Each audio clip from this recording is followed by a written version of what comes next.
Defence is booming. So what is the actual cost of all of this? The world is undergoing a major reallocation of resources, as much of the money that it used to spend on international development is being rerouted towards militaries and arms. Global military spending reached a record high of $2.7 trillion in 2024. To put that in context, we could feed all of the hungry and starving people in the world for just a fraction of that, $37 billion per year. That defence spending has been increasing for a decade, especially in the Middle East. But last year, the biggest increase by far came from where I'm sitting, Europe.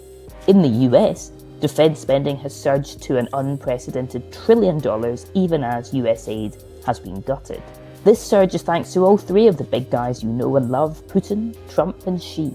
Putin's role is obvious.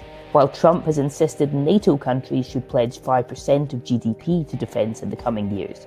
And Xi's role matters because it is fundamentally the US-China competition that is fueling not only an arms race between those two big players, but also so much of the insecurity seen elsewhere as the US shifts its focus towards Asia, that is leaving insecurity in both the Middle East and Europe, where allies feel more pressure to take care of their own defences against aggressors.